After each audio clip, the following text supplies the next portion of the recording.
Hello everyone ओम sir coaching को तुम मानक स्वागत। आज वीडियो रे आमे दशम श्रेणी भूगोल बहिर द्वितीय पाठ वन्य प्राणी संबलर प्रश्न उत्तर को आलोचना करिबा। किंतु ता पूर्व जदि आपण माने एही चैनल रे नुआ अछंती ताहले चैनल को सब्सक्राइब करि दियंतु। ताहले एठारे बहिरे देथिबा सबु प्रश्न एवं तार उत्तर देई देइछि। आपण माने एठी देखि परिबे एवं तार उत्तर को खाता रे मध्ये लिखि परिबे। ताहले प्रथमे देइछि कोन एठी पाठ्य पुस्तकस्थ प्रश्नावलीर उत्तर। प्रथम प्रश्न देइछि निम्नलिखित प्रश्नर उत्तर दियो। क देइछि कोन जैव विविधता कोन। ताहले उत्तर कोन देइछि प्रथम पॉइंट देइछि भूपृष्ठर कोनोसी अंचलर प्राकृतिक उद्भिद प्राणी और अन्यान्य जीवजंतु और परिसंस्थार समष्टि को जैव विविधता कहा जाए।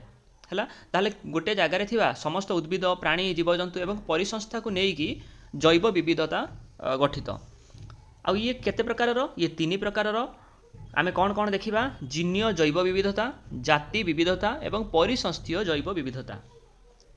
द्वितीय पॉइंट देछि समग्र पृथ्वी को जैव विविधता अनुसार 12 गोटी बृहत केन्द्र एवं 18 गोटी तप्त स्थल रे विभक्त करा जाइछि।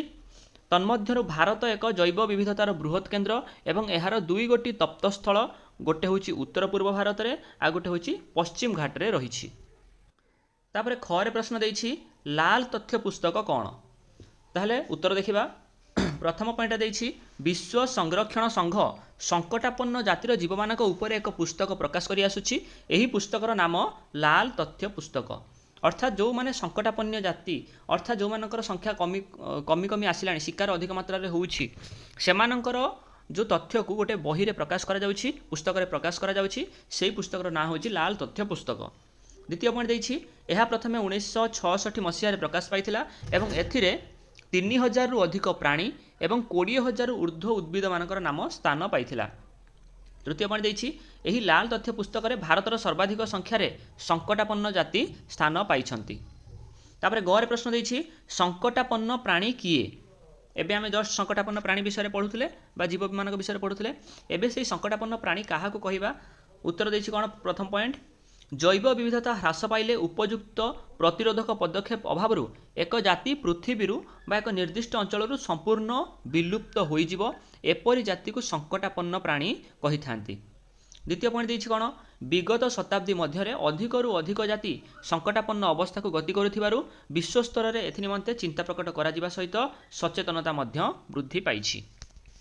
ताहले संकटापन्न प्राणी होचंती को माने जो मानकर संख्या धीरे धीरे कमिबारे लागिछि एवं सेमानकर संख्या जदि एमिति क्रमागत भाव में ह्रास पाए भविष्य में सेमाने संपूर्ण भाव में विलुप्त हो जिवे सेही मानक कहा जाए कौन संकटापन्न प्राणी विपद रे अछंती सेमाने।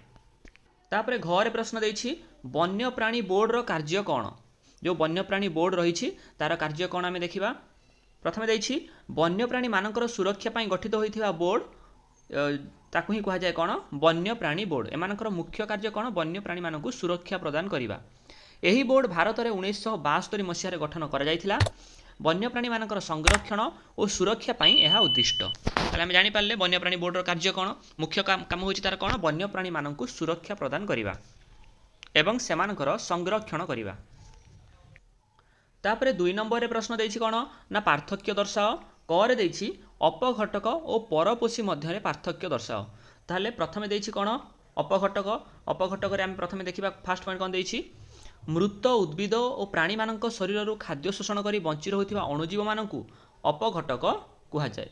अर्थात जो अणुजीव गुड़िक मल्ला जीवजंतु मानक उपरे मृत उद्भिद व प्राणी मानक ठारू खाद्य ग्रहण करिक बंची थांती सेमानकु ही अपघटक कहा जाए।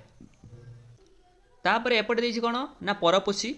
प्रथम पॉइंट परपोषी रे कोन देछि प्राणी माने हेउछंती परपोषी एमाने हेउछंती भक्षक। मुख्य कथा होछि कोन जेउ जीव माने अन्य मानक ऊपर निजर खाद्य पई निर्भर करि थांती हैला सेमानकु ही परपोषी कहिबा। कारण एठारे जो देछि प्राणी मानकर उदाहरण काहे कि देला कारण प्राणी माने केबे भी निज खाद्य निज प्रस्तुत करि पारंती नाही सेमाने सब बेले अन्य ऊपर निर्भर करि थांती सेथि पई एमानकु कहा जाय परपोषी। तापरे अपघटक रे द्वितीय पॉइंट देछि कोन कवक और बैक्टेरिया इत्यादि अपघटक श्रेणी रे अंतर्भुक्त अटंती। अर्थात जो आमर कवक रहिला बैक्टेरिया रहिला एई मानकु ही अपघटक कहा जाए। कारण एई माने ही मरी जाइथिबा प्राणी बा जीव मानक ठारू बा उद्भिद मानक ठारू सेमानक ठारू खाद्य को ग्रहण करिथांती एवं बंचिक रहिथांती। ପରପୋଷୀରେ ଦ୍ୱିତୀୟ ପଏଣ୍ଟ ଦେଇଛି ଏମାନେ ସବୁଜ ଉଦ୍ଭିଦ ଗୁଡ଼ିକ ଉପରେ ନିର୍ଭର କରି ବୃଦ୍ଧି ପାଇଥାନ୍ତି। ଅର୍ଥାତ୍ ଏମାନେ ମୁଖ୍ୟତଃ କାହା ଉପରେ ପରୋକ୍ଷ ବା ପ୍ରତ୍ୟକ୍ଷ ଭାବରେ ସବୁଜ ଉଦ୍ଭିଦ ଉପରେ ହିଁ ନିର୍ଭର କରିଥାନ୍ତି।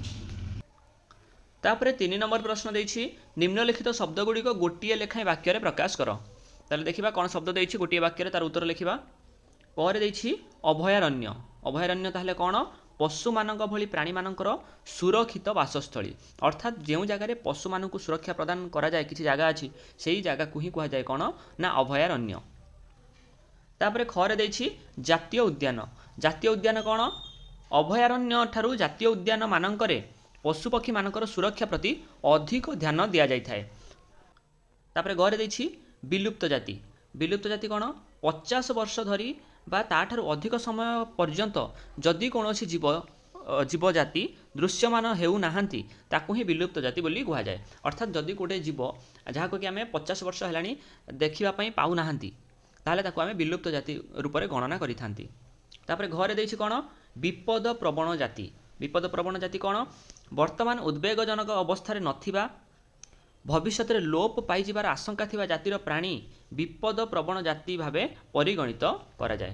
ଅର୍ଥାତ୍ ଏମିତି ଜୀବ ବା ଏମିତି ଯେଉଁ ଜାତି ବା ଜୀବମାନେ ରହିଲେ ଯେଉଁମାନଙ୍କର ସଂଖ୍ୟା ଧୀରେ ଧୀରେ କମିବାରେ ଲାଗିଛି ଏବଂ ଭବିଷ୍ୟତରେ ସେମାନଙ୍କର ବିଲୁପ୍ତ ହେବାର ସମ୍ଭାବନା ରହିଛି ସେମାନଙ୍କୁ ହିଁ କୁହାଯିବ କ'ଣ ନା ବିପଦ ପ୍ରବଣ ଜାତି। ତାହେଲେ ଇଏ ଥିଲା ଆଜିର ପ୍ରଶ୍ନ ଉତ୍ତର ଭିଡ଼ିଓ। ଯଦି ଭିଡ଼ିଓଟି ଭଲ ଲାଗିଥାଏ ଭିଡ଼ିଓକୁ ଲାଇକ୍ କରନ୍ତୁ ଏବଂ ଏମିତି ସବୁ ବିଷୟର ପ୍ରଶ୍ନ ଉତ୍ତର ପାଇବା ପାଇଁ ଓମ୍ ସାର୍ କୋଚିଂ ଚ୍ୟାନେଲକୁ ସବସ୍କ୍ରାଇବ୍ କରିଦିଅନ୍ତୁ।